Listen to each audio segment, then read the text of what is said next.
नमस्कार दोस्तों, एट गुरुकुल के ऑनलाइन प्लेटफॉर्म पर आप सबका स्वागत है।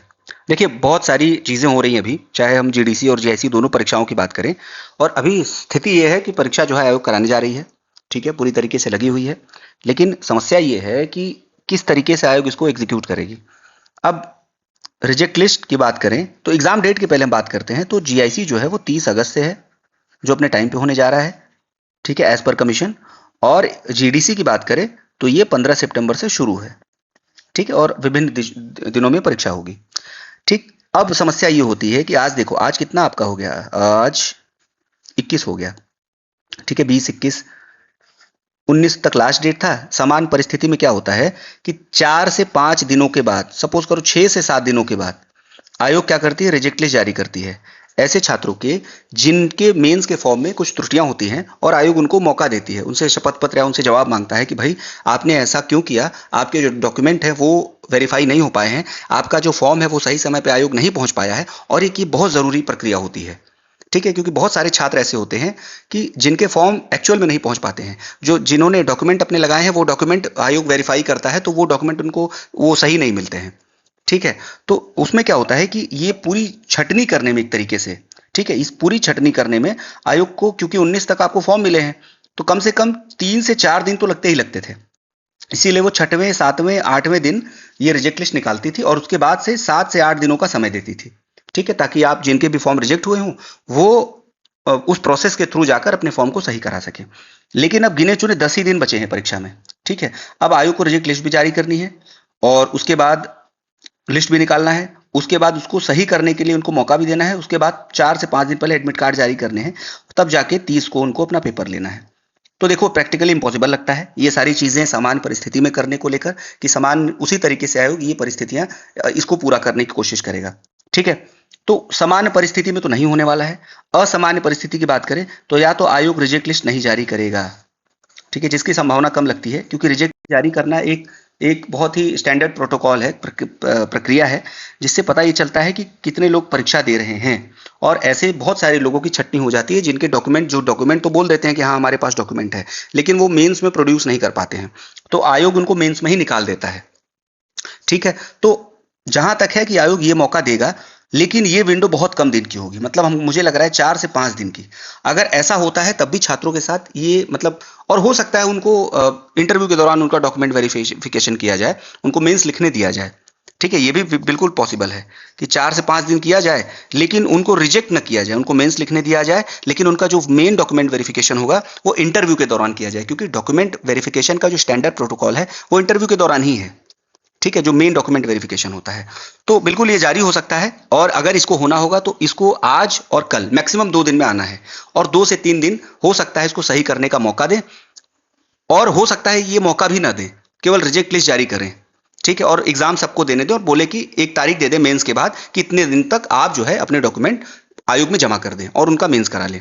और हो सकता है ये रिजेक्ट लिस्ट दे भी ना, ठीक है, अब सीधे एडमिट कार्ड आपका है। तो दोनों परिस्थितियां पॉसिबल है, क्योंकि आयोग पूरे मूड में है 30 को परीक्षा कराने को लेकर। जितने भी सोर्सेज हैं वो ये कंफर्म कर रहे हैं परीक्षा जो है 30 को होने वाली है। मामला यहां पर फंस रहा है, ठीक है। दोनों मैं परीक्षाओं की बात कर रहा हूँ, जीआईसी तो एकदम सर पे है, जीडीसी की भी मैं बात कर रहा हूँ। अगर जीडीसी भी स्टैंडर्ड प्रोटोकॉल से आयोग जाना चाहेगा तो प्रैक्टिकली पॉसिबल नहीं है। दूसरी समस्या बहुत इंपॉर्टेंट क्या आ रही है कि यूपीएससी का जो मेंस है, आखिरी पेपर है 30 अगस्त को, जो कि ऑप्शनल का पेपर है, उससे परीक्षाएं जो है क्लैश कर रही हैं। अब छात्र ये मैसेज कर रहे हैं मेरे टेलीग्राम में, कमेंट बॉक्स में, कि यूपीएससी की परीक्षा है उस दिन। तो देखिए, ये जो जेन्युइन कॉज है, जैसे कुछ लोग, एक दो वीडियो मैंने देखा, बोले यूपी ट्रिपल एससी की परीक्षा मेंशन करें, नहीं होगा। आप यूपी ट्रिपल एससी की परीक्षा को आधार मानकर आयोग अपनी मुख्य परीक्षा नहीं टालेगा, क्योंकि आयोग जो है ये डेट बहुत पहले उसने घोषित कर दिया था, और ये क्लैश भी नहीं कर रहा है डेट, ठीक है, ये डेट उस तरीके से क्लैश भी नहीं कर रहा है।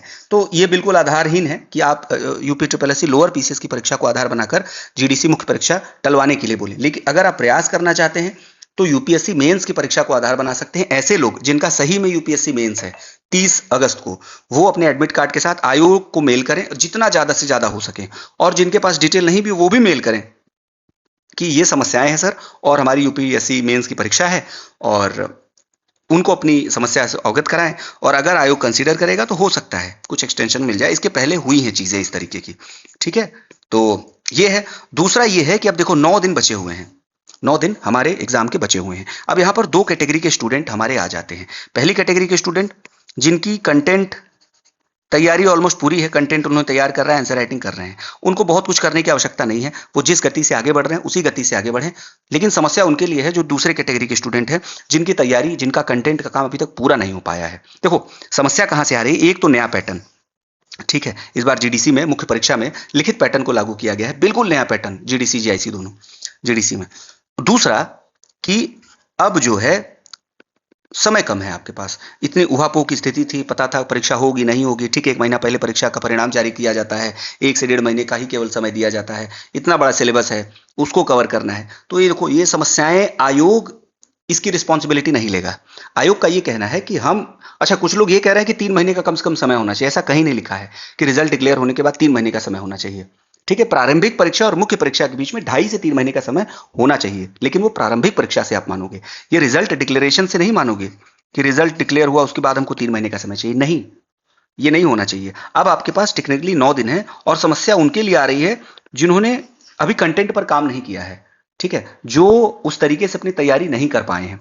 तो मेरा उनके लिए, और वो एग्जाम छोड़ने की कोशिश, मतलब उनका विचार ये है कि एग्जाम छोड़ दिया जाए। मेरे पास बहुत सारे मैसेज आए कमेंट बॉक्स में, टेलीग्राम पर भी, कि सर मैं एग्जाम छोड़ना चाह रहा हूं क्योंकि मैं लोअर भी दे रहा हूं, मेरी तैयारी नहीं है, फिर मैं जीडीसी में लगूंगा, 10 तरीके की बातें हैं। बिल्कुल आप ये मत करिएगा। अगर आप सोच रहे हैं कि एग्जाम आप छोड़ने वाले, बिल्कुल नहीं करिएगा, ठीक है। अभी आपके पास 9 दिन है, इस 9 दिन को आप बहुत ब्यूटीफुली, बहुत इफेक्टिवली यूटिलाइज कर सकते हैं। कैसे करना है ये मैं अभी बता रहा हूं, लेकिन अगर आपके मन में ऐसा है कि परीक्षा छोड़नी है तो बिल्कुल ये गलती मत करिएगा परीक्षा छोड़ने की। कारण मैं आपको बता रहा हूं, ठीक है। जो सब, जिनके सब्जेक्ट पूरे हो गए, सब्जेक्ट मतलब आपका जो कोर सब्जेक्ट है जो जीआईसी मेंस में आएगा, जिनका पूरा हो गया वो तो बिल्कुल सही रास्ते पे हैं, अपना आंसर राइटिंग करते रहें, उसको रिवाइज करते रहें, कोई दिक्कत नहीं है। लेकिन जिनका पूरा नहीं हुआ है, इवन सब्जेक्ट का जो कंटेंट है जो 300 नंबर का है, जिनका वो मुख्य विषय जो आपको सिलेक्शन दिलाएगा, देखिए जीआईसी परीक्षा में सिलेक्शन आपको आपका सब्जेक्ट दिलाएगा। जो हिंदी और ऐसे हैं वो आपको केवल पुश करेंगे, वो आपको केवल समर्थन देंगे। अगर आप हिंदी ऐसे बहुत अच्छे से तैयार कर लिए लेकिन आपका सब्जेक्ट नहीं तैयार है तो आपका सिलेक्शन नहीं होना है, बिल्कुल नहीं होना है, ये मानकर चलिए। लेकिन अगर आपने सब्जेक्ट बहुत अच्छे से तैयार कर लिया, आपने कंटेंट तैयार कर लिया, आपने आंसर राइटिंग कर लिया, आपने डायग्राम्स बना, सब कुछ कर लिया, और आपने हिंदी और ऐसे में कम ही मेहनत किया है, तो यहां पर सिलेक्शन के चांसेस आपके बहुत ज्यादा हैं। तो सब्जेक्ट फोरमोस्ट है, बहुत इंपॉर्टेंट है जीआईसी परीक्षा में आपको सफलता दिलाने के लिए। अगर वो अभी तक आपका पूरा नहीं है तो आपको अपने आप को आज का दिन ही केवल देना है, ठीक है। आज जब ये वीडियो आप देख रहे हो, आज सुबह से लेकर रात 12 या 1 बजे तक का अपने आप को समय दीजिए। आपको कुछ नहीं करना है। अगर मान लीजिए कुछ ही 2 ही यूनिट आपकी तैयार है, 3 यूनिट का आपके पास कंटेंट तैयार है या आपने आंसर लिखा है, तो जितना बचा है, भले आपका पूरा बचा है, भले आपका 4 यूनिट बचा है, भले आपका 10 यूनिट बचा है, आप केवल सिलेबस के पॉइंट लीजिए। अब यहां पर पीवाईक्यूज का समय नहीं है, सिलेबस का एक पॉइंट लीजिए, ठीक है।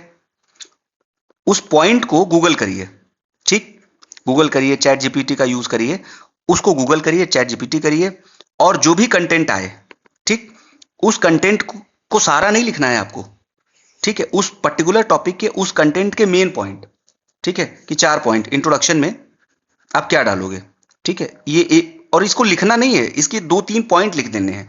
फिर आप बॉडी में क्या डालोगे, जैसे समस्याएं, समाधान, ये कुछ पूछा है, अगर देखो अगर कोई कंटेंट आएगा ना, आप केवल इतना लिख देना, अपना टॉपिक डालना। जैसे मान लो हिस्ट्री का टॉपिक लेते हैं, हिस्ट्री या इकोनॉमी का टॉपिक लेते हैं, इकोनॉमी में टॉपिक लेते हैं हम वर्ल्ड बैंक, ठीक है, वर्ल्ड बैंक हमारा, एक मैं एक उदाहरण दे रहा हूं, वर्ल्ड बैंक लेते हैं।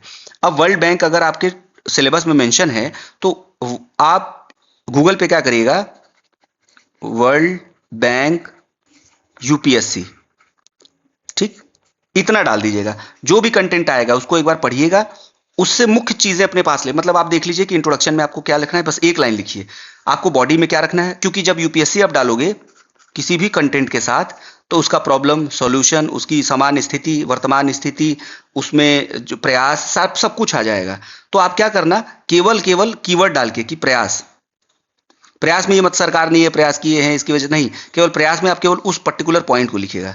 समस्याएं, उस पर्टिकुलर पॉइंट को तुरंत लिखिएगा, कुछ नहीं करना है। इस तरीके से आप एक दिन देकर पहले पूरा कंटेंट आप एक पन्ने में तैयार करिए केवल, क्योंकि बिना इसके, देखिए, बिना सब्जेक्ट के कंटेंट के आपका काम नहीं होने वाला है, और आपका परीक्षा देना भी मुझे लग रहा है फिर बिल्कुल वेस्ट हो जाएगा। तो आप अपने आप को एक दिन का समय दीजिए, पहले पूरा कंटेंट गूगल के माध्यम से, चैट जीपीटी के माध्यम से, यूपीएससी एक्सटेंशन डाल के आगे उसको सर्च करिए, जो भी कंटेंट आए उसके एक एक लाइन को लिख लीजिए। ठीक है, इंट्रोडक्शन लिखिए। इंट्रोडक्शन में आप केवल एक शब्द डाल दीजिए कि आपको पता हो कि जब भी आपको इस वर्ल्ड बैंक का इंट्रोडक्शन लिखना है तो आप केवल ये डालोगे कि ब्रेटन वुड सम्मेलन हुआ था 1945 में, उसके बाद 2 संस्थाएं बनाई गई। आप ब्रेटन वुड सम्मेलन डाल दीजिए, ठीक? कि आपको पता रहे कि इंट्रोडक्शन में जब भी वर्ल्ड बैंक आएगा तो ब्रेटन वुड को डालोगे। उसके बाद बॉडी के आते हैं, तो उसमें वर्ल्ड बैंक में क्या होता है कि वर्तमान समस्याएं क्या होती हैं, भारत की फंडिंग उसमें क्या क्या होती है, अमेरिका का उसमें प्रभुत्व क्या क्या, ये अलग अलग कॉन्सेप्ट आता है, मतलब पूछ सकता है। तो जब आप किसी भी टॉपिक को यूपीएससी डाल के करोगे तो ये सारे जो है पार्ट वो वहां पर डील किए होंगे, तो उनका एक एक लाइन आप लिख लेना। ठीक है, मान लो भारत का योगदान आ जाए तो आपको पता है कि भारत का योगदान कितना है, तो कम से कम वो डेटा आपको पता रहे। बाकी तो कहानी आप लिख ही सकते हो। ये मैं उनको बता रहा हूं जिनके पास समय बहुत कम है। ठीक है, तो भारत का योगदान वर्ल्ड बैंक में कितना है आपको पता है कि अगर 1.7 या 8% है, आपने ये डेटा नोट किया हुआ है भारत का योगदान। तो अगर प्रश्न में भारत का योगदान आएगा और आप इसको लेके अंडरलाइन कर दोगे अच्छे से, तो एग्जामिनर केवल ये देखेगा कि भारत के योगदान की बात आई तो आपने ये कम से कम जो मेन डेटा है वो आपने लिख दिया। बाकी आप कुछ भी लिख दीजिए अपने मन से बना के। ये मैं उनके लिए बता रहा हूं जिन्होंने अभी कंटेंट पर बिल्कुल काम नहीं किया है, और मैं एक सब्जेक्ट का एग्जांपल लेके बता रहा हूं। ऐसे आप अन्य विषयों के लिए भी कर सकते हैं। ठीक है, तो बाकी का 3-4 पॉइंट आप अपने आप से लिख दीजिए कि भारत जो है एक एक डेवलपिंग देश है, और इसीलिए उसको अपने जितने भी फंड हैं और वो बहुत ही कॉशियसली उसको यूज करता है, इसीलिए फंडिंग भारत की कम है। पिछले कुछ समय में भारत ने अपनी फंडिंग बढ़ा दी है। ये सब बहुत जनरल पॉइंट है जो आप लिख सकते हैं। ठीक है, भारत अपने फंडिंग को मैनेज करने की कोशिश कर रहा है और डाइवर्सिफाई कर रहा है वर्ल्ड बैंक में, आईएमएफ में, अलग अलग जगह। तो ये 4-5 पॉइंट आप अपने आप से वहां बना सकते हैं, लेकिन एक पॉइंट आपको नोट करना है जो आपको नंबर दिलाएगा 1.7% जो भारत का शेयर है। ठीक है, मतलब आप लोग ये कंफर्म कर लीजिएगा, ये मैं बस अपने मेमोरी से बता रहा हूं कि भारत का शेयर 1.7% के आसपास है।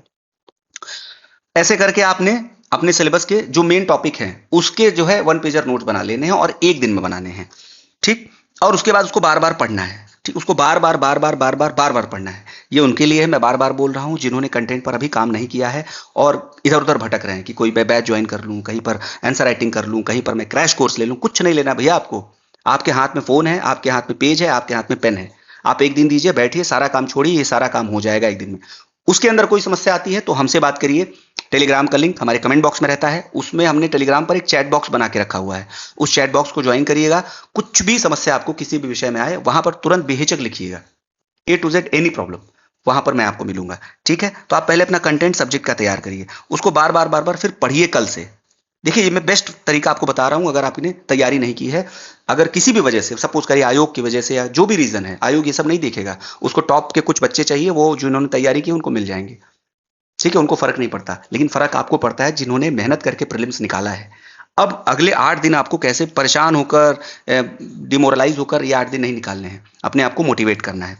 हिंदी की बात करें, हिंदी जिनका पूरा हो गया कोई दिक्कत नहीं, जिनका पूरा नहीं है, फिर से अब हिंदी पास जिनका पूरा नहीं, उनको क्या करना है, उनको पहले जो भी आपके वन लाइनर हैं, ठीक है, जैसे विलोम हो गया, पर्यायवाची हो गई, उपसर्ग हो गया, प्रत्यय हो गया, ये वाले जो पार्ट है पहले उसको आप तैयार कर लो। एकदम रट डालो उसको। रटना है, रटने में तो आप लोग महारत हैं, प्री निकाल के आए हैं। सोर्स लीजिए, सोर्स में क्या लेना है आपको, पीवाईक्यू लेना है। ठीक है, एक शिल्पी की पीवाईक्यू आती है। ठीक है, शिल्पी की पीवाईक्यू आती है यूपीपीसीएस सीसैट में। ठीक है, यूपीपीसीएस सीसैट या मेंस की। ठीक है, शिल्पी की पीवाईक्यू आती है यूपीपीसीएस सीसैट और मेंस दोनों उसमें रहता है। उसको लेकर जो भी यूनिट आपके टॉपिक में है, जो भी यूनिट आपके उसमें है सिलेबस में, उसको पूरा रट्टा मारिए। ठीक है, तो आपका ऑब्जेक्टिव वाला पार्ट वहां से हो जाएगा। सब्जेक्टिव में आपका संक्षेपण सारांश जो आता है उसके लिए मैं एक वीडियो लेकर आऊं, उसके लिए बिल्कुल निश्चिंत रहिए। एक वो ट्रिक से होता है, वो आपको ज्ञान से नहीं होगा, वो ट्रिक से होता है। तो उस भाग को छोड़ दीजिए, संक्षेपण सारांश को, केवल ऑब्जेक्टिव हिंदी में आप पढ़िए। ठीक है, हिंदी में आपको केवल अभी ऑब्जेक्टिव पढ़ना है। अब हम आते हैं ऐसे पर। ऐसे पे अगर आपने अभी तक कुछ नहीं किया है तो कुछ भी करने की आवश्यकता नहीं है। ठीक, कुछ भी नहीं करना है आपको ऐसे में। अगर आप एक सामान्य सा ऐसे लिख कर आ रहे हैं वहां पर, तो आपको नॉर्मल नंबर मिल जाएगा। आप बहुत अच्छा ऐसे लिखते हैं तो आप 5-7 नंबर ज्यादा पा जाएंगे। तो आप ऐसे अच्छा करने के चक्कर में आप अभी अपने सब्जेक्ट और हिंदी से कॉम्प्रोमाइज मत करिए।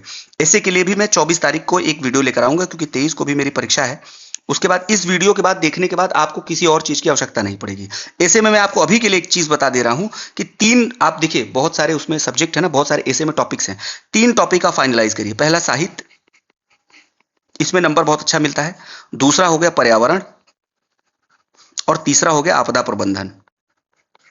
इन 3 ऐसे को आप कहीं पर भी मिले उसको बस पढ़ते रहिए। दिन में 5 से 10 मिनट देके, आधा घंटा देके केवल इसे पढ़िए।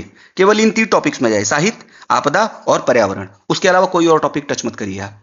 जहां पर भी आपको ऐसे मिले, मॉडल ऐसे, गूगल पे जाइए, दृष्टि के पेज पर जाइए, वहां पर ऐसे लिखा होगा। ऐसे की कॉपी आपके पास कोई किताब है, केवल ये 3 ऐसे पढ़ते रहिए। इन्हीं 3 ऐसे में से आपका एक ऐसे फंस जाएगा। और मुझे तो लग रहा है आप आपदा प्रबंधन बहुत अच्छे से तैयार कर लीजिए। आपदा प्रबंधन आपका हर साल आता है और उस पे आप बहुत अच्छे से तैयार करिए। ये आपदा प्रबंधन ऐसा ऐसे है कि अगर आप लोग एक आपदा प्रबंधन तैयार कर ले रहे हैं मास्टर ऐसे, इसको आप अर्थक्वेक में डाल सकते हैं, वोल्केनो में डाल सकते हैं, लैंडस्लाइड में डाल सकते हैं, ड्रॉट में डाल सकते हैं, सूखा में डाल सकते हैं, बाढ़ में डाल सकते हैं। हर जगह इसके कंटेंट को आप यूज कर सकते हैं। बस अर्थक्वेक का डिटेल अलग रहेगा, कहाँ कहाँ आता है ये अलग रहेगा, ठीक है, कब कब कब कब हुआ था ये अलग रहेगा, प्रक्रिया अलग रहेगी। बाकी प्रयास, ठीक है, और उसमें समस्याएं और इसमें आगे की राह, ये सारी चीजें सेम होंगी। तो ऐसे में आप केवल इन तीनों को टारगेट करें जो मैंने बताया है, उसको अभी पढ़ते रहिए। इसके लिए भी आपके पास एक वीडियो आएगा, हिंदी के संक्षेपण के लिए भी आपके पास एक वीडियो आएगा। सब्जेक्ट आप अपना जो है एक एक पेज में जिस तरीके से मैंने अभी बताया है उसको आप तैयार करते रहिए गूगल का इस्तेमाल करके। कहीं कोचिंग के पीछे मत भागिए, कहीं आंसर राइटिंग के चक्कर में मत पड़िए अभी। अब जो सबसे इंपॉर्टेंट पार्ट है, आंसर राइटिंग हमको करना कैसे है। अब 9 दिन बचे हैं, हमने अभी उतने उत्तर लिखे नहीं है, हमें उतना भरोसा नहीं आ रहा है, विश्वास नहीं आ रहा है अपने ऊपर, तो क्या करें। कुछ नहीं करना है, आपके पास ऐसे में 2 ऑप्शन होते हैं, एक तो फुल लेंथ टेस्ट और एक डेली टेस्ट, जिसमें आपको 6 या 7 क्वेश्चन डेली मिलेंगे या 1 क्वेश्चन डेली मिलता है। फुल लेंथ टेस्ट अभी आपको नहीं लिखने हैं, क्योंकि अगर आप फुल लेंथ टेस्ट लिखने जाएंगे, आप जाएंगे बैठेंगे लिखेंगे, 4 से 5 घंटा आपका जाएगा। अगर आपका कंटेंट नहीं तैयार है तो मैं बता रहा हूं आपको फुल लेंथ टेस्ट नहीं लिखने हैं। नहीं मीन्स नो। अगर आपका कंटेंट नहीं तैयार है, कंटेंट तैयार है तो आप ये इसको भर भर के लिखिए, जितना आप लिख सकते हैं फुल लेंथ टेस्ट को उतना लिखिए। लेकिन अगर कंटेंट नहीं तैयार है तो इसको बिग नो, नहीं लिखना है। फिर आपको करना क्या है, आपको करना है वर्चुअल आंसर राइटिंग और डेली टेस्ट। ये उनके लिए जिनका कंटेंट तैयार नहीं है। वर्चुअल आंसर राइटिंग कैसे करनी है, आप कोई पीवाईक्यू लीजिए, ठीक है। सपोज करिए आपने पीवाईक्यू लिया हिस्ट्री का, ठीक है। हिस्ट्री में प्रश्न आया कि भारत की स्वतंत्रता संग्राम में महात्मा गांधी के योगदान की समीक्षा कीजिए, ठीक। एक प्रश्न आ गया, ये मैंने बनाया तो एक प्रश्न आ गया कि भारत के स्वतंत्रता संग्राम में महात्मा गांधी के योगदान की समीक्षा कीजिए। अब ये प्रश्न आपने, आप वर्चुअल आंसर राइटिंग आप किसमें करोगे, आपको लिखना नहीं है, आपको बैठना है एक जगह, शांत होना है और अपने दिमाग में इंट्रोडक्शन बनाना है कि अच्छा भारत के स्वतंत्रता संग्राम में महात्मा गांधी के योगदान की समीक्षा करिए। अब हमको इंट्रोडक्शन लिखना है। इंट्रोडक्शन में क्या, हमको महात्मा गांधी को भी इंट्रोड्यूस करना है और स्वतंत्रता संग्राम को भी इंट्रोड्यूस करना है। तो हम बेस्ट क्या होगा कि महात्मा गांधी जब से स्वतंत्रता संग्राम में आए हैं वो पीरियड डाल दें कि 1915 से लेके 1947 तक, इस अवधि में भारत के स्वतंत्रता संग्राम में महात्मा गांधी का योगदान अतुलनीय और अनुकरणीय रहा है, जिसमें उन्होंने भारत की एकता को, ये देखिए मेरा माध्यम थोड़ा इंग्लिश है इसलिए मैं हिंदी में थोड़ा फंबल करूंगा, को प्रिजर्व करते हुए भारत को आजादी दिलाने में महत्वपूर्ण भूमिका निभाई है, ठीक। उनके, अब ये हम आपका ये देखिए, ये मैं आपको बता रहा हूं कि आपको एक्सरसाइज कैसे करना है। आपको अपने दिमाग में इंट्रोडक्शन, क्योंकि आपको आंसर राइटिंग में भी यही करना है, ठीक है, क्योंकि आपने कंटेंट बनाया नहीं है। आपको वहां उत्तर लिखने में आपका दिमाग ही हेल्प करेगा, आपके हाथ राइटिंग स्पीड हेल्प नहीं करेगा, क्योंकि आपको वहां पर इंट्रोडक्शन बनाने पड़ेंगे। तो अगर अभी अगले 9 दिन आप प्रैक्टिस करोगे ना इंट्रोडक्शन बनाने की, तो वहां पर जब आप उत्तर लिखने बैठोगे तो ऑटोमेटिकली आपका दिमाग काम करेगा। आपने इंट्रोडक्शन बना लिया, अब आपने उनके प्रयास बताने हैं तो प्रयास बताओगे, अपने दिमाग में लिख रहे हो आप अभी आंसर। कि प्रयास की बात करूं तो पहले स्वदेशी आंदोलन में उनके क्या प्रयास थे, फिर उसके बाद नॉन कॉपरेशन मूवमेंट में गांधी जी का क्या योगदान था, इस तरीके से लिखेंगे। ये आप अपने दिमाग में ये एक्सरसाइज कर रहे हो। उसके बाद सीडीएम में, सिविल डिसोबीडियंस मूवमेंट में उनका क्या योगदान था, उसके बाद क्विट इंडिया मूवमेंट में उनका क्या योगदान था, उसके बाद जो है, तो ये चारों बड़े बड़े अन्य योगदान, फिर अन्य योगदान करके आप कंक्लूड कर दोगे, ठीक है। आप जो है इसका निष्कर्ष लिख दोगे। निष्कर्ष में फिर अपने दिमाग में आप करोगे। इस प्रकार से ये कहा जा सकता है कि भारत की स्वतंत्रता महात्मा गांधी, मोदी के शब्दों में, प्रधानमंत्री मोदी के शब्दों में, क्योंकि उन्होंने, मुझे याद नहीं आ रहा है किस बार बोला था, ये लाल किले से ही बोला था 15 अगस्त पे, कि जो भारत की स्वतंत्रता है वो महात्मा गांधी के बिना संभव नहीं थी। तो ये लाइन आप अंडरलाइन करके आप अपना एक अच्छा सा उत्तर इस तरीके से अपने दिमाग में बनाइए। तो जब ये आपका दिमाग चलेगा ना उत्तर बनाने की प्रक्रिया में, इसी को वर्चुअल आंसर राइटिंग बोलते हैं। और आपको अभी यही करना है उनके लिए जिनका कंटेंट नहीं तैयार है। उसके बाद तो ये हो गया, ठीक है। तो आपको ये प्रोसेस अभी अगले 8 से 9 दिन करने हैं, ठीक है। और बिल्कुल एकदम निश्चिंत होकर ये प्रोसेस करिए। एग्जाम आपको बिल्कुल नहीं छोड़ना है। जीडीसी एग्जाम स्टेटस की बात करें तो एग्जाम डिटेल आउट हो गए हैं, ठीक है। मेंस के फॉर्म शुरू हो गए हैं। एग्जाम अपने समय पर होने वाला है और अलग अलग विषयों के अलग अलग शहरों में एग्जाम सेंटर बनाए गए हैं। और आप अपने फॉर्म को जल्दी से जल्दी भरकर, प्रयास ये करिए कि अपने बाई हैंड जाकर आयोग के काउंटर पे जमा करिए। ठीक है, एग्जाम अपने समय पे होगा। किसी भी प्रकार की अगर आपको सहायता चाहिए, किसी भी प्रकार की सहायता, चाहे वो परीक्षा, मुझे पता है कि मतलब आप इतने परेशान हैं, इस तरीके की चीजें हुई है ना अभी पिछले कुछ एक डेढ़ दो महीने में, कि एक सामान्य छात्र का परेशान होना बहुत जरूरी, बहुत मतलब बहुत ही वाजिब है। तो अब हम लोग थोड़े से इस फील्ड में एक्सपीरियंस हैं, तो हमें पता है कि चीजें कैसे होती हैं। तो अगर आपको किसी भी प्रकार की हेल्प चाहिए हो, बीइंग अ स्टूडेंट, किसी भी प्रकार की हेल्प चाहिए हो, चाहे वो एग्जाम से रिलेटेड हो, आंसर राइटिंग हो, कंटेंट हो, किसी भी प्रकार की हेल्प, चाहे वो सेंटर से रिलेटेड हो, स्पेशली प्रयागराज, चाहे आपका जीआईसी में हो, चाहे जीडीसी में हो, आपको सेंटर से रिलेटेड कोई दिक्कत हो, प्रयागराज सिटी में कोई दिक्कत हो, ठीक है, आंसर राइटिंग से रिलेटेड किसी भी प्रकार की समस्या हो, आप हमारा टेलीग्राम ग्रुप ज्वाइन करिए, वहां पर हमारे चैट बॉक्स को ज्वाइन करिए, कोई भी समस्या हो वहां पर लिखिए, मैं आपके लिए हूं। बिल्कुल परेशान होने की आवश्यकता नहीं है, अगले 8 दिन को अपने लाइफ का बेस्ट दिन बनाइए। और ये इस तरीके से अगर आपके कंटेंट, देखिए ये बेसिकली उनके लिए है जिनका कंटेंट तैयार नहीं है अभी, और जो बहुत परेशान है, और मुझे उनकी संख्या बहुत ज्यादा लग रही है, क्योंकि इतने कमेंट आ रहे हैं ना कि मतलब लग रहा है कि बस उनका यही प्रेयर है कि पेपर कैंसिल हो जाए। नहीं होगा, मान लीजिए हो भी गया तो 4 से 5 दिन होगा, उसमें आप कुछ नहीं कर पाएंगे। तो अभी यही है कि आप सत्य को स्वीकारें, और 8 दिन ये एक्सरसाइज आप करें अगर आपके कंटेंट पूरे नहीं है, ठीक है। ऐसे और हिंदी के लिए लेकर मैं वीडियो 24 या 25 को आऊंगा, वो वीडियो केवल आपको देखना है और कुछ नहीं करना है, और उसी को जाके कॉपी में इंप्लीमेंट कर देना है, क्योंकि संक्षेपण सारांश में कोई कंटेंट नहीं चाहिए, आपके ऐसे में कंटेंट बहुत सीमित चाहिए, वो मैं आपको प्रोवाइड कर दूंगा। ठीक, तो ये था पूरा कुछ एक डिटेल वीडियो थी, मुझे लगा कि ये वीडियो बनानी चाहिए उनके लिए जो छात्र बेचारे बहुत परेशान हैं। मतलब आपने इस तरीके से काम किया है, आप अभी तक ये श्योर नहीं कर पा रहे छात्रों को कि आप पेपर करा पाओगे कि नहीं, बस आपको पेपर कराना है। इसके पहले वाले वीडियो में देखिए, मतलब किसी सब्जेक्ट में आपने 27 गुना बुला लिए, किसी में 6 गुना बुला लिए, मतलब ये क्या चल रहा है। तो ये छात्र सामान्य सा छात्र जो अपनी तैयारी को लेकर बेचारा बहुत सीरियस है, वो परेशानी होगा। तो बस मेरा ये प्रयास है कि आपकी परेशानी थोड़ी सी मैं दूर करूं, और आप बिल्कुल मोटिवेटेड तरीके से पढ़ाई करिए, इन सब चीजों के बारे में सोचना बंद करिए, परीक्षा होगी नहीं होगी बिल्कुल बंद करिए, परीक्षा ये समझिए कि 30 को हो रही है। ठीक है, तो बस यही था, बाकी लिखते रहिए, चमकते रहिए, और कोई भी समस्या हो तो टेलीग्राम ग्रुप में, चैट बॉक्स में मुझे जरूर बताइए। जय हिंद।